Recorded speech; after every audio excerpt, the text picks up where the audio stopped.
It's amazing how you found me in 30 days. 30 days. 30 days. 30 days. 30 Man, days. that's amazing. What was it? It was how you serenaded me. How I serenaded you? Yeah. Do you remember what song? No. Something like baby, baby. Okay. I'm going to do it again. Do it again. Okay. Do it for me. All right. You are my love in my life. You are the apple of my eye. I wanna celebrate. Baby, baby, baby. Got me milk. If I was in love with you. Now, baby, baby, baby. If we get married, wouldn't that be cool? My lips quiver. But I was turning you on, It wasn't it? was. Oh, yeah. You doing your thing. And it worked, didn't it? It worked. It worked. Hey, welcome to Keeping It Real with your host, Richard? and Renda. Yes. Excited about today's Yes. podcast. Right. Today's topic is how I found my wife in 30 days. Yes. This one here. Yes. Yes. Yeah, so we want you guys to get ready, get set, and get activated. Okay? Right. Because if you're not married yet and you want to, you thinking, hey, how do I do this thing? How do I know that I got the right person? How do I know that this is, I'm the right person for that person? How do I know? How do we know? In my Whitney Houston voice, how will I know if he really loves me? Okay, but that's what we want to talk about today. That's what we want to dive into, all right? But before we get started, be sure to like, share, and subscribe. And also hit that notification bell so you will be notified every time we upload a new video, okay? Right. All right, let's get started. How did I find you in 30 days? And how did I find you in 30 days? Well, I didn't find you. I just received you. Right. I just remember seeing you through that drive-through window, that Popeye's chicken. And you was like the most beautifulest thing I ever seen in my life. Okay. I'm telling you, instantly I knew because I was there with a friend and I told him, I said, get my order. I'll be right back. He said, oh, you out there chasing again. I said, nope, I done found her. Well, you know what's funny? Because that's the first thing you think about. What was the first thing? It was the attraction, It was right? the attraction, yeah. So what was your first attraction? Like, I what just were saw you this- attracted to? I just saw this beautiful face right there looking through that little small glass. And it was It was was a like little narrow, bitty but it was small. narrow enough for me to see you. Yep, just enough. And that was enough for me. And I knew, I'm just telling you, instinctively, I knew that you was the one. And it's funny because, you say that and I'm like, yeah, right, you did. But you said it. Yeah. Sometimes I guess you say it and you don't know how much you mean it. Exactly. But you know what? I just, instinctively, I just knew it was something special about you. And I just was curious. And I said, you know what? I'm finna go out here and talk to her. And I ran up to your car and I introduced myself. I said, hey, my name Richard. You said I'm Renda. Like, what was it about me that attracted you? It was just your physical appearance. I could only see you through that, little small window, but I knew you was cute. Matter of fact, you was fine. All right. So what was it about me? You was sexy. I ain't gonna even lie. You just sexy. You had on, I remember it. You had on that, I don't know, back in the day, we've been married, 25 years now, so it's been a long time. Right. But it was like used outfit or either Levi or Guess or It was something. used. Well, but you had on the blue jean jacket with the pants, out the whole match, and then you had the shirt, and then you had some Air Max on, and but the funny thing is, it really was such a small window, like a little small area that I was able to see you through that. I was there getting food for my niece and her friend because my niece was doing my hair and that was part of our bargain. And he was there getting food for a girl he was talking to. Right. I was getting a 4-piece. Right. But, Yeah, I was getting there for people. So he was there getting something for a girl, okay? Exactly. And so I was driving around. The speaker was broken at Popeye's Chicken in Detroit. If you from Detroit, you from the D, okay? The speakers don't always You already work. know. The one that used to be, I don't know if it's still up there, but it was on Greenfield, off of Grand River. Yeah. Right. Well, anyway, the speaker was broke. So you had to sit in the line and wait till everyone got to the window to order, which meant you gonna have to pull over and wait for your order to get ready. Well, I was probably one car behind the car that was actually at the window ordering. And there was, and the light in the back was broken. The light back there was broken, so it was pitch black. You couldn't see anything. But just directly on the side where the window is, there was the glass to the actual building. It was honestly probably about this wide of a space that I could see. And that was it. And he was just right in that view up there. And I saw him looking at me, looking toward the drive-thru. And I'm like, is he looking at me? And then you know how you do. Try to act like you're not looking. You ain't looking, yeah. I saw your eyes glance back. Wait, so you try to act like you're not looking, and you like, is he looking at me? I'm like, is he looking at me? So to be honest, my initial thought was, man, he's sexy. Look good up in there. He's sexy. And you had that black goatee, them dark, long eyelashes. You had that little fade going on. I like, okay, Yeah. all right. But that was my initial attraction, right? And sometimes, and I only mention that, we only mention that too because a lot of times we're Christians, and and a lot of times in the church, they like, well, you need to make sure that whoever you're with, you got to pay attention to their mind, and that what's on their mind, what's in their heart, and that's very important. It is right. But initially, when people first meet, right, I don't see inside your mind, exactly. and I don't see inside your heart. Now Exactly. I see on the outside, and that'll let me know if I'm attracted, if I want to pursue to find out what's on the inside. Right. But on the outside, I'm not going to lie. If I'm just not attracted to somebody, you're not going to be like, well, let me see what the mind and the heart is about, right. Because I still got to like you. And you know what, too? Initially, when I saw you and I saw you was cute, I wasn't intending on coming out there to marry you. I wasn't. I was coming out there to talk to you because she was fine. I was like, I'm gonna get her number. I'll be back. And I told my friend, I said, get my food. I'll be right back. And I ran outside. What did he say? Like, he was like... He was used to, that character. Always talking to somebody or trying to, meet somebody. So he just thought that I was running out there to try to meet somebody. Okay. He didn't know I found my wife. Right. So that was funny. Yeah. So I remember when you come out, and so I get up to the window because, of course, we got to still order at the window because the speaker is broken. And then I order my food, and then they say, well, you pull on up right here and we'll bring your food out. Mm-hmm. So I pull up there, and I just try to act like I'm not paying attention to that window area where he is. Right. And he comes outside, and he's like, can I talk to you? You all right? Roll your window down. I'm looking like, me? Yeah. Me? The one you've been looking at through that window all this time? Me? Right.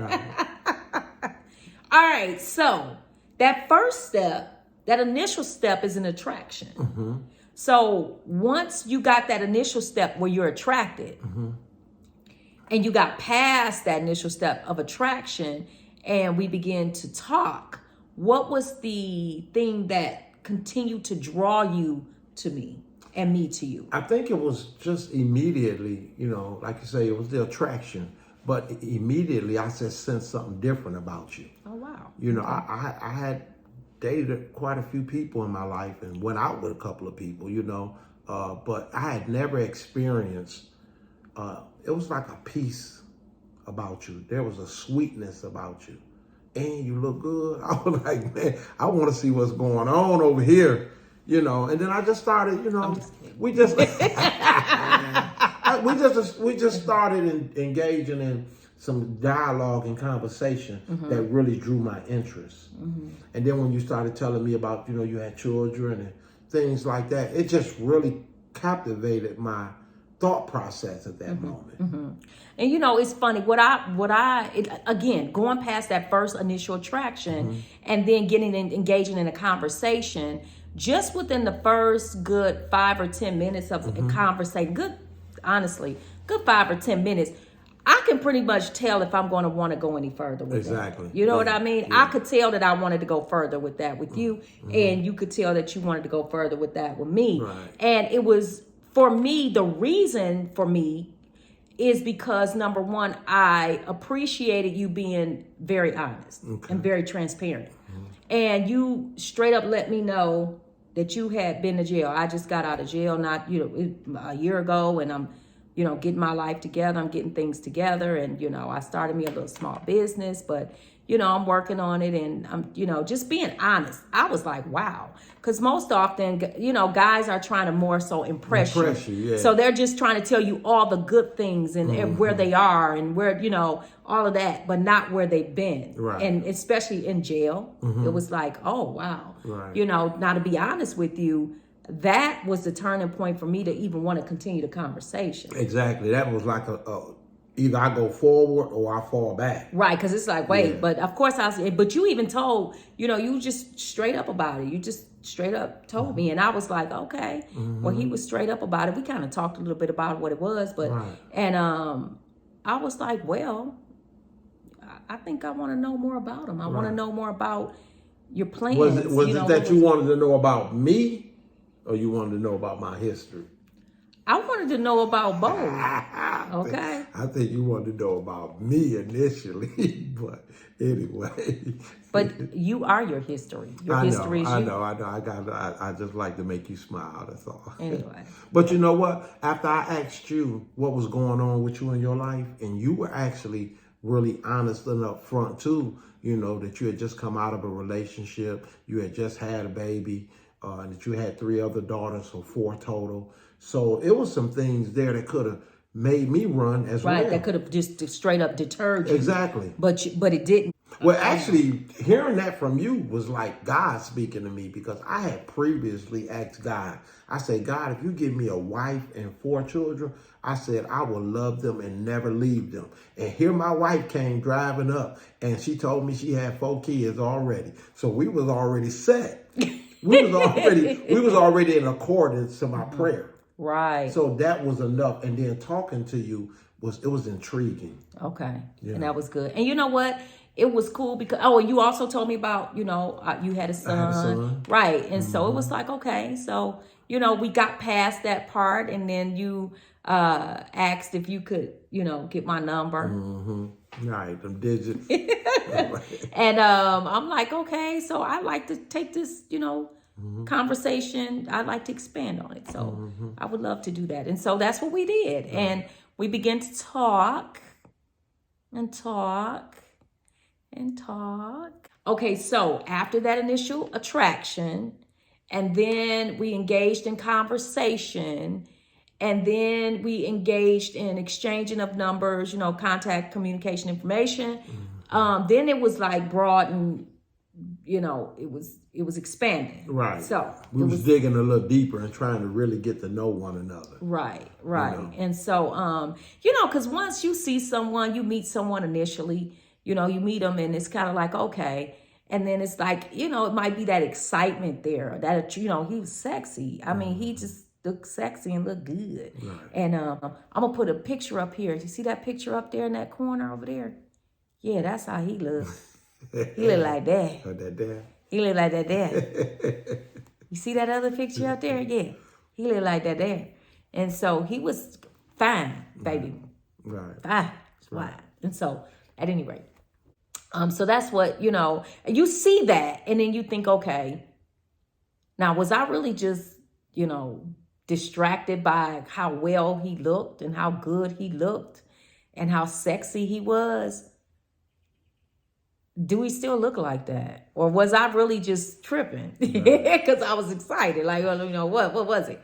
And so it was time for that next step. Like, we're communicating over the phone. Are we going to get to in person? Right. So let me ask you a question. What was it after we started talking on the telephone that made you think that I might be a good fit for you? Because you didn't know that you was going to marry me. Right. But what made you say, after what you had came out of, he might be the one? Well, definitely when you asked me, could you take me out? But you didn't just say, well, you know, can I take you out? You said, hey, can I take you and your daughters out? I was like, me and my daughters, I got, remember, it was 1, 2, 3, 4. Right. And one was actually a baby. She wasn't even a year old. That's right. And so that right there was it. That to me was stating this is going to go further than I anticipated initially, because the interest was not just, I want to date you, I want to get to know you, I want to engage with your children. Now, I was very guarded with my children. So, I didn't just let people come around. I wasn't one that dated a whole lot of people and stuff. I dated them for more lengthy periods of time. And so I was very guarded with my children. So my thing is, do I even let this guy around my children? And let's just keep it real. We keeping it real. That's what we do here. It was like, well, he been in jail. Do I want this man around my kids? Right. After learning you wasn't in there for molestation or anything like that, or anything to do with anything like that. And it was like, okay. But, I have to be honest. It was like, wait, nah, I don't do that right off. So, nah, you can't just come to my really house. Cautious in the yeah, beginning, I'm like, you can't just come to my house. We're not doing any of that. Right. No, because guess what? I've been there, done that in these relationships and all of this stuff. So I'm not about to be sleeping with you. That's not about to happen. So, when I did decide to say, and we're going to do this date thing, you told me, well, you picked the place. You gave me the option to pick the place, right? Right. How was that for you? Actually, at first I was like, you want to go where? Church. I was like, I don't know now. Initially, because I wasn't initially coming to go to church. I was coming to kind of serenade you and try to, woo you and, see what you was about. And but when you invited me to go to church, it actually stimulated me and made me think, there's something different about her. It's really something different about her, because normally we go to the dinner, we go to the movies, I've never had a woman ask me to go to church. Wow. And that was, to me, like, exciting. That was kind of pivotal. That was very pivotal. Pitiful. Just kidding. I actually think that was a great turning point, because I needed that in my life and I desired to have that, but I had never been introduced or been around a woman that would even have the audacity to ask me to go to church. Wow. That says a lot. Exactly. That says a lot to me, but you know what? I can't say that that's very surprising, because there's a lot of women that I know that were in church or going to church, which we know the church is the people. It's right. That's the people. The church is the people. But going into the building, the temple. Exactly. Okay. I know a lot of women who were going to church who would say, oh, you just can't find, anybody as interested in church. It seems like a lot of the men that were in the church were going outside the church or outside of their church finding people.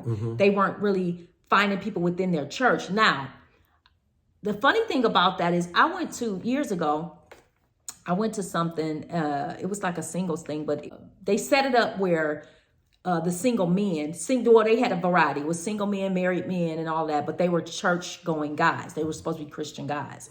And these guys were saying why they all went outside of the church to find their wives.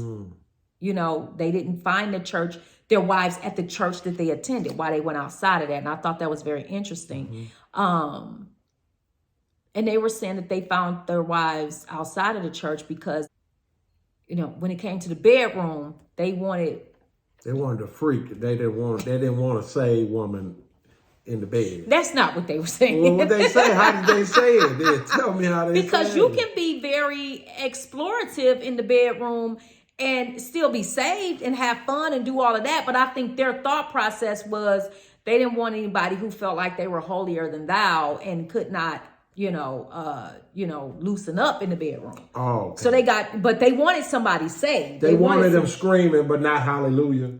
That's what it is.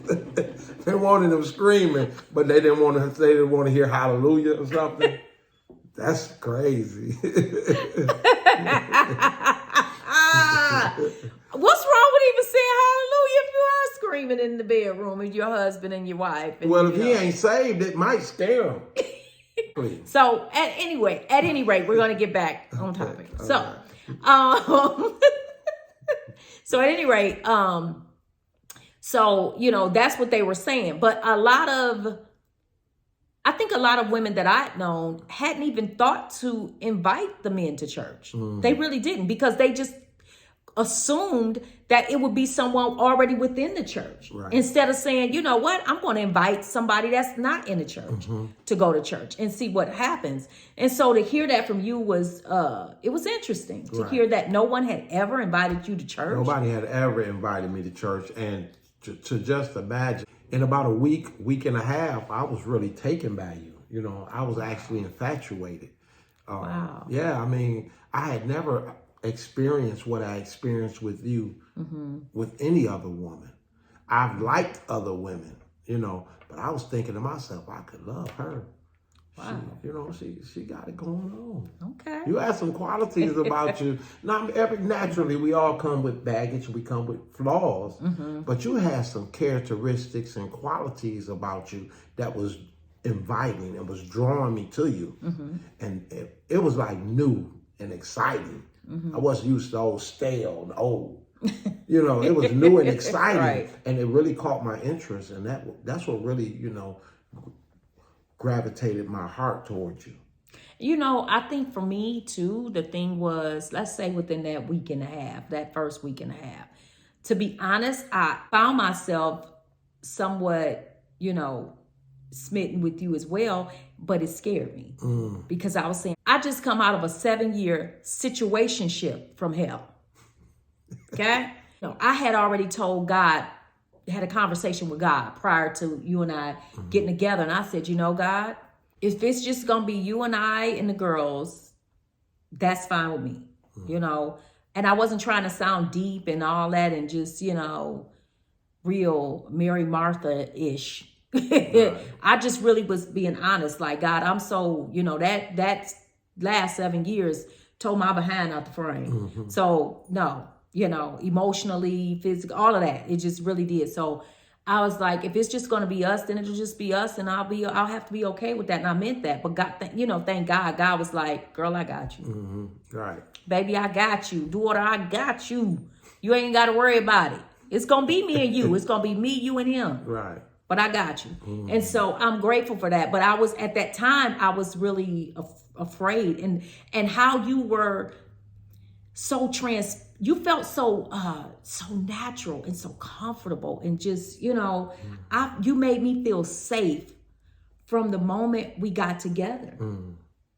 Well, that's because I wasn't coming with no games. And see, a lot of times when you come with games, you make people start being weary of you, or, over a period of time when they hear deceptive things or things that's not true, then they become really weary. But I came honest and open because I was at that point in my life where I wanted to change. Right. And I seriously wanted to change. Now, look, I was in there buying chicken, a 4-piece for somebody, but I knew in my heart that girl wasn't the one for you. Right, and she might not get this chicken. Me and you might be eating this chicken, but I knew she wasn't the one for me. I really knew in my heart that I didn't want to invest anything into a relationship with this person. Other than some chicken. She get some chicken. Maybe a, 4-piece hot sauce and a biscuit. Mashed potato and gravy, or red beans and rice. It's funny because this is how intentional God is. So we get to church and I look at you again, and it's kind of like, wait a minute. Yeah, he's still just as sexy as he was when I did see him at the restaurant. But also I'm like, I know him. And then you tell me then my brother's there, and you meet my brother, and you're like, hey, and y'all right off knew one another. And then I was reminded of who you were. You was the guy in elementary school that I had a crush on. That did not like me back. I mean, you got to remember, I was on a big playground. You was on a little playground. That's true. That's true, because you're a couple years older than me. Right, and I didn't want nobody seeing me, my friends and stuff. You over there with the little kids, you're on a little playground. You already graduated to the bigger playground, boy. All these girls over here.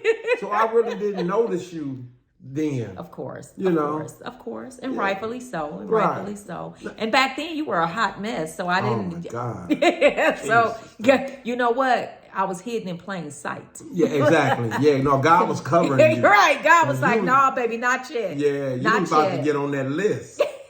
But I remember like just thinking, Richard Horne, oh my gosh, he's so cute. You had the, the afro, and you had the little rabbit's foot on your belt loop, looking like Michael Jackson when he was on the Off the Wall the Off the Wall album cover. And just look, I'm like, oh my God, Richard Horne.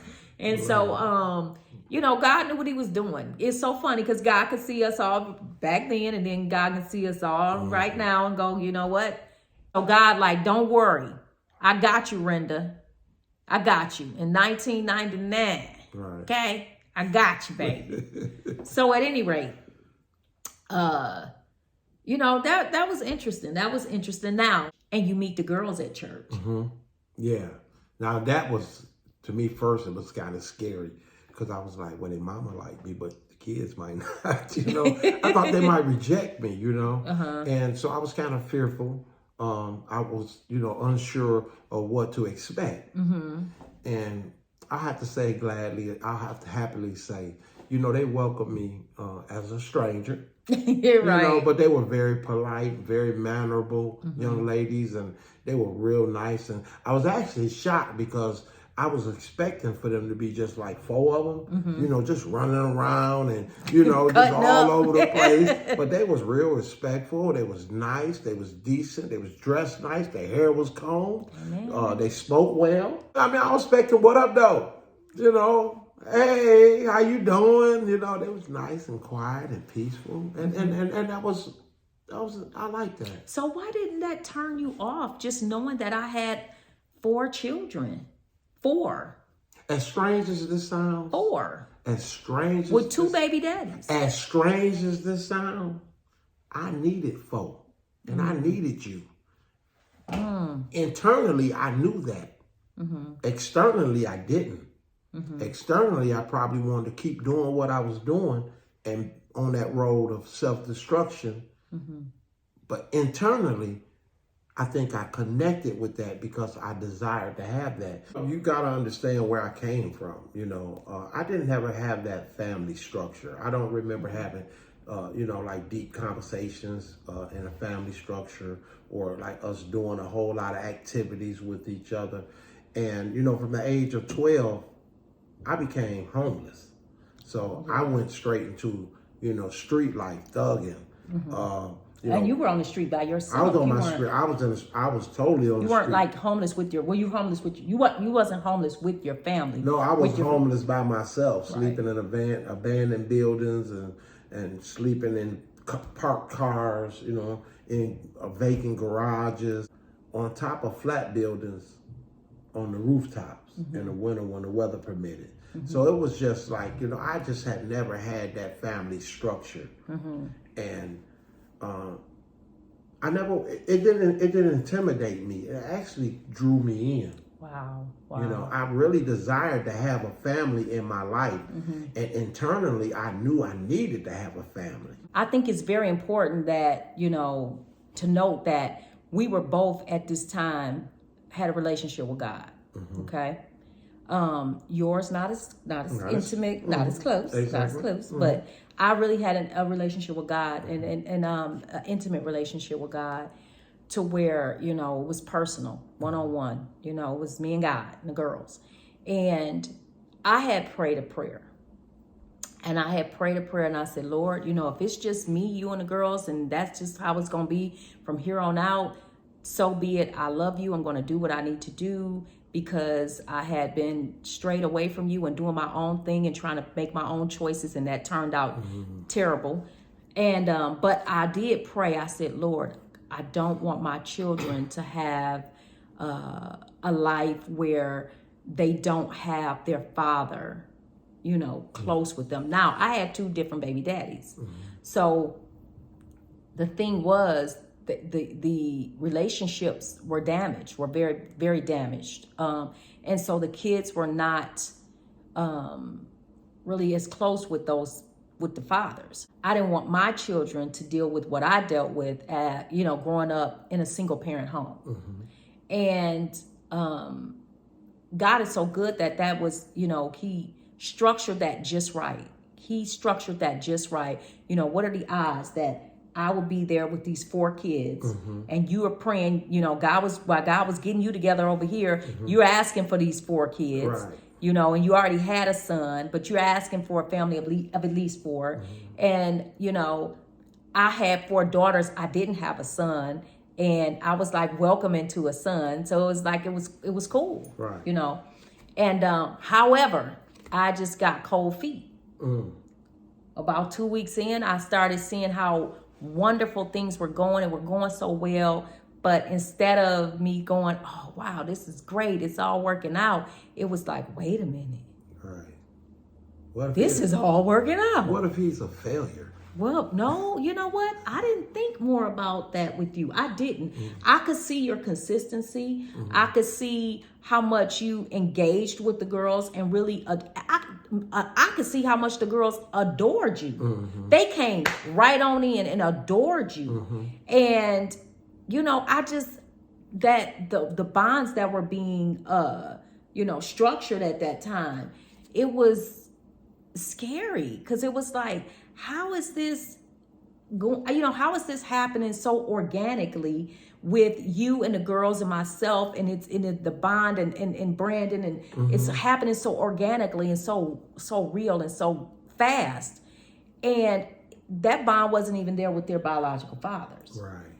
And so that to me was like scary in a way. It was like, wait a minute, you know, am I gonna get too far into this and then I screw it up? Am I gonna get too far into this and then you walk away, and then we're all sitting there like, uh-oh, you know, here we go again. And so I started going, wait, you know, maybe I need to just be done with this. I can't, I'm not gonna do this. I'm afraid. And that was at the point where you were going to say, you started going, no, I want to take this relationship to the next level. That was about what, maybe the 4th week or about the 4th week. Yeah. And you were just kind of like, I want to take it to the next level. Right. And I just knew that it was something that was in me that said, this is going to be permanent. This is going to be life changing. This is going to help you have a brighter future. And to me, it was, you know, I think a lot of people ask me, how do you know she was going to be your wife in 30 days? I was like, I desired to have a change. And within 30 days, God presented that to me. God is so strategic, and he's so great. He knows exactly what you need and how to give it to you. Oh, and not to mention the fact it was specifics that you prayed for. Exactly.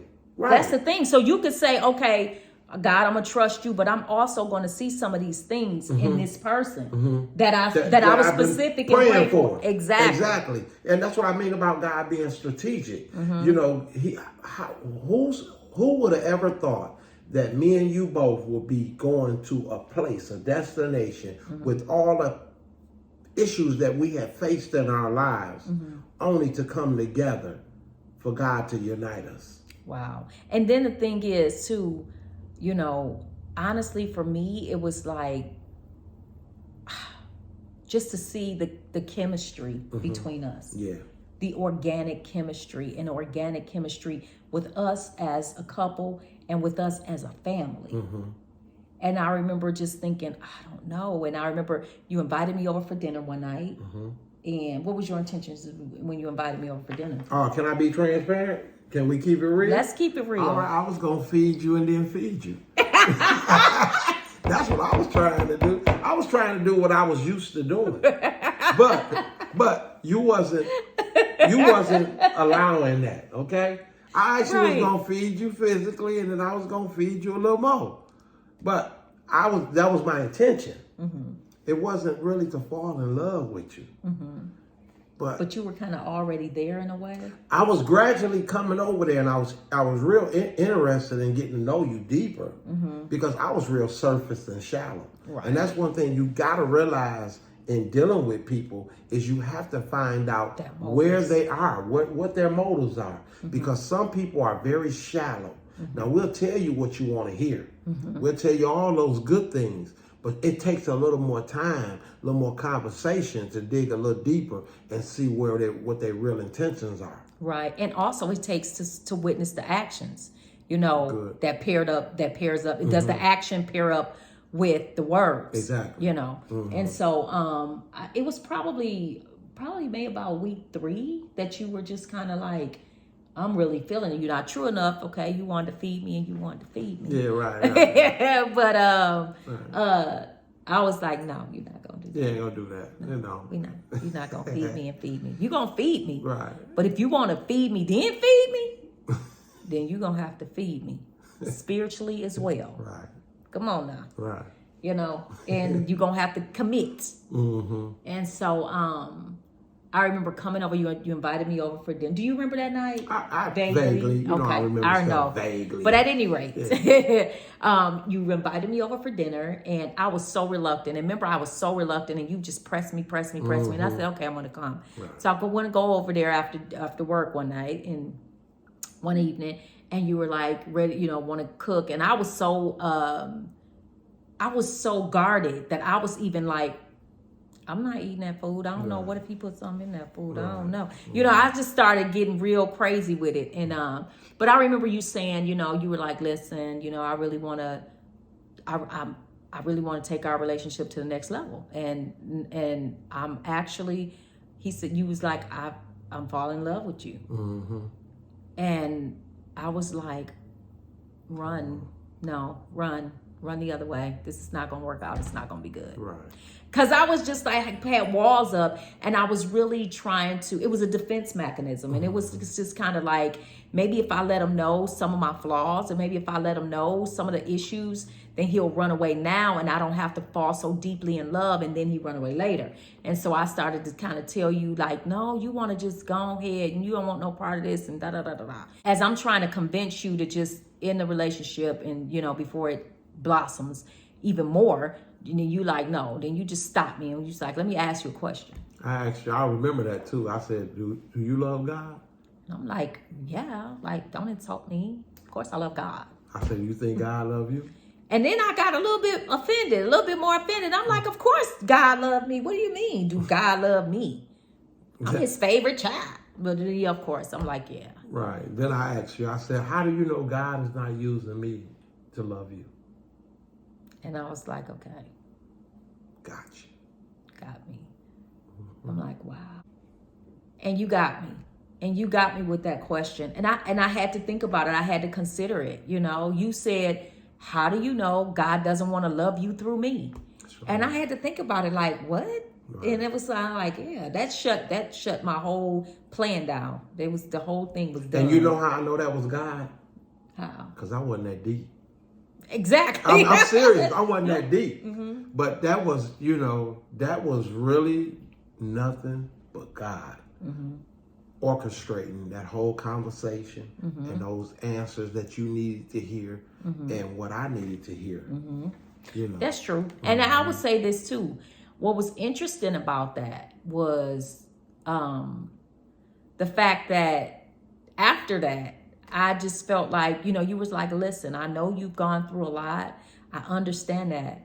But, I want us to be together. I want us to, I want this to go towards marriage. Like I'm falling in love with you.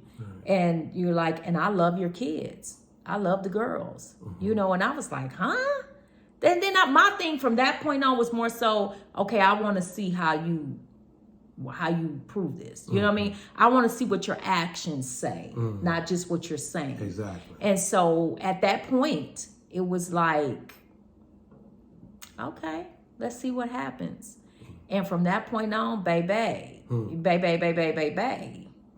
Huh. You've been being fed. I've been being fed.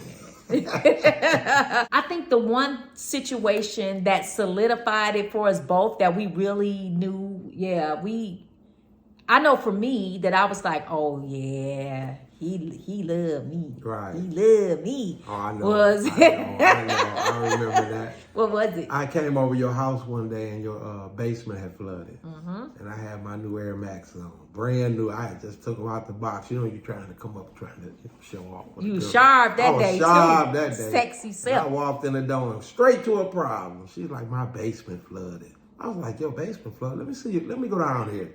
And when I got down there, it was like at the second stair. It sure was. So I was like, oh, man. So I asked her, I said, which way is your drain? You know, he was like, it's right over there. And I saw that you were getting ready to jump in the water, like you motioned. And I'm like, wait a minute.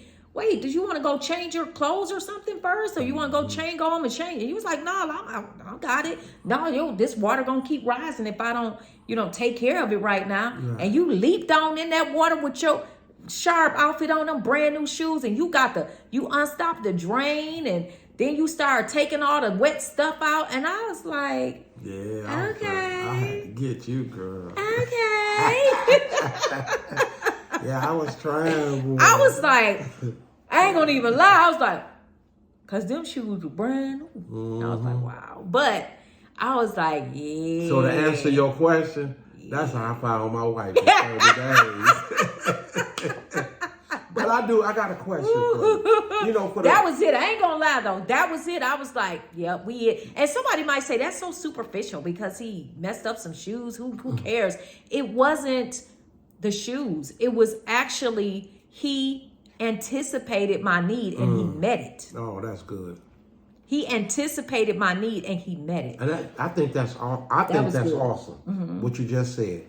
I anticipated your need and met it. And that's one way to find out in 30 days or longer if it takes longer. Now that's a great point, because if a man can anticipate your need and then intentionally meet it, that's a good clue. That's a good sign. That's right? a good sign. Oh, that's a good sign. And you know what? It wasn't just that one thing. You had been doing things along the way. But it was that one thing, that was it right there. That one solidified it. That was me saying, you know what? I'm in. I'm in. Okay, God. Which I had prayed and God had given me a peace about you anyway. But it was like, okay, I see the, remember that song? I saw the sign. That was it. Right. I saw that and I said, wow, you just continuously anticipated a need and met it. Right. And then even with myself, I was doing some of those same things. I was anticipating some of the needs that you needed and I was meeting those needs for you. Right. So if you had to say one thing before we got married, what was the one thing? I know it was many, but what was one thing that really told you I was the right one for you? I would say three things. Number one, I would say I got a word from the Lord. I got a confirmation from the Lord. That was number one, because I had a personal relationship with the Lord, an intimate relationship where I could, pray and I could hear from him. And number two, I had a word from you. You were intentional. Your intentionality. You were intentional in letting me know, listen, you let me know early on, this is where I wanted this relationship to go. I'm in love with you and this is where I want this relationship to go. Right. And it wasn't like you were stringing me along. Well, you know what? We gonna, see how things work out and then we'll see that. No, you were like, this is what, you were intentional with what your desires were, and what your plans were for yourself as well as us. And number three, your actions. Your actions parallel with everything you said. That's good. Your actions parallel with everything you told me. I think for me, it was, it was many things. You was cute. You had a nice body. You was sweet. No, you had kids. But the one thing that really got me was that you invited me into the presence of Christ. Oh, come on, I'm telling baby. you, people don't understand when you are missing that spiritual connection and somebody plug you in, I mean, it just turns on a light. And I was saying to myself, I've never experienced this with anybody. And then me sticking to that. Not just sticking with it, but me watching you. It was a lifestyle. Live it. Even though that you had issues, even though that you have come out of dark places, I still saw the love of God in you and through you. That drew me closer to you, but it also drew me closer to God. It's good. For me to have a right standing relationship with him for myself. That's wonderful. That was like the best thing. And then there were so many other things. It was like, you know what? After 30 days, I could marry her. Because I had never had a woman invite me into the atmosphere of God's presence. But then also the children, the girls, they were so sweet and loving. And I was saying to myself, I could be a great father to them. Aww. You know, it was and like, you are. And right. are. But it was encouraging to me because you got to remember, I was a buster. I wasn't that guy that was sharp and, you know, had everything going on. I had just come through a tumultuous lifestyle. And to be invited into this presence of God, your beautiful self, and these beautiful children, I was like, wait a minute, I think I can do this. And I think if I had to add one more thing, I would say what also solidified it for me, for you, was you were unorthodox. You were not the run of the mill, just do it out the way everybody else does it. You were like, listen, I'm gonna hear from God, and that's how we gonna do this. Whatever God say, that's how we gonna do it. And I love that because you had a plan, and your plan was, hey, I have a business. It's very small, but that's all right. It'll grow. Right. And you stuck to that. You stuck to your plan with God. You know, and that was amazing for me. That was I was so used to the run of the mill, you know, orthodox way to do things, you know, and you know, kind of cookie cutter way of doing things. And you were like, no, whatever God say, that's what we're doing. And that's how for the last 25 years we've lived our lives. Exactly. And it has been a blessing because it's a lot of things I would have missed trying to do things in a traditional way. Exactly. As opposed to just saying, well, God says, I just want you to do it this way. And I really appreciate that for you, baby. We stepped out in faith when we got married because a lot of people said we were going to fail. They said our marriage wasn't going to work. I mean, there's a whole lot of opposition. Exactly. But I remember the word of God says faith is the substance of things hoped for. Right. The evidence of things not seen. Exactly. Because if we would have been going on what we seen, we would have never, ever stepped out in faith. That's true. Because we were both toe up from the flow up. We were dealing with some serious issues. That's right. And, you know, just knowing that God says if we just trust him in faith, he'll grant us everything we desire to have. According and to his he has will, been that's so right. true to his word. He has been amazingly true to his word, you know, and I am so grateful. I'm so grateful for you, baby. I am so grateful for you. Girl, I love you. Love you gotta too. get me one of them. But, you know, it's honestly been an amazing journey, and the journey continues. You know, this is our 25th year this year. And so I am so grateful because I don't know why I used to think it wouldn't last 3 years. And there was absolutely no reason why I thought that. I don't know where the thought even came from, but I just thought, oh, I'll probably be married for like 3 years and then he leaves me for no reason. Don't know where that came from. I know where it came from the enemy. However, it was nothing that actually just contributed to that thought that happened. But I thank God that I did not follow my mind or even follow my heart, because my heart can even be corrupt without God in it. The word of God said it is corrupt without God in it. So I'm glad I followed the Spirit of God. I'm glad I followed the Word of God. I'm glad I followed the wisdom of God. And I'm glad I followed the structure of God, even through him. I'm so fortunate and blessed that is the case. And so I would say this, if you are you know, dating right now and you're not sure if that person is the one, you know, start paying attention. Like, okay, wait a minute. You know, did you pray for specific things? Did you ask God for specific things? If that's the case, don't deviate outside of those things. Now, nobody is perfect. So don't expect somebody who's completely perfect, because you just it won't happen. Right. You know, we all have issues and flaws, and you know, trust me, you all will hear about some of that stuff that along the way. And I'm talking about some major stuff that was, you know, some issues. However, you know, be open. You know what I mean? Be open for God to do whatever it is he needs to do to mold you and to shape you in the, you know, the way in which he wants to. Right. And as well as your mate. And I would say align yourself up so that you can hear God. Absolutely. Because you got to understand, everybody has an opinion of you. But the only ones that really matter is God's opinion of you, your opinion of God, and your opinion of yourself. And the only opinion that really counts is God's opinion. That's right. And if God approves you and your spouse, that's the only one that counts. As long as you all submit to him, you good. There you go. You're good. You know, that's what's important. Yes. And you know, and you know what? Don't lower your standards though. Don't lower your standards. If you know that someone is, you know, going to be doing activity that is outside of the law, or some other things, you know, you make, hey, use your words. Hey, no, we're not doing that. Not going there. We're not doing that. That's not what I do. Right.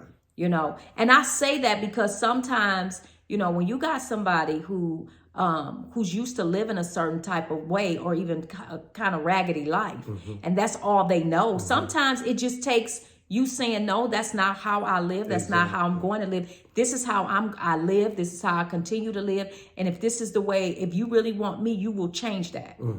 And not, I'm going to give you, you know, 20 years to do it. No, this it. I'm over here. If you really want to get right and want me, you going to come over here too. Because I'm not coming over there. I'm not going there. Right. You know, right. So that's important. It's important to set a standard. Absolutely. And you teach people how to treat you. There you go. You know. By how you treat yourself. First of all, by how you treat God and how you treat yourself. That's good. There you go. I think a lot of women are asking this question as well. So I'm asking for the single ladies out there, okay? How long does it take? Does it take long to figure it out?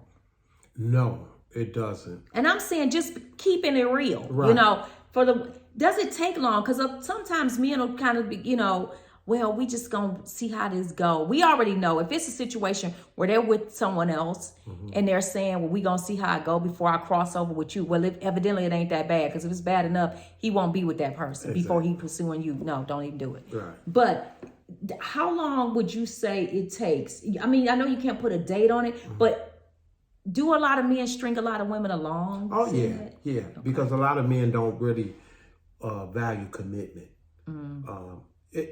It all depends on the character of person that you hook up with. Because with you, I knew that I wanted to be with you because I didn't want to live without you.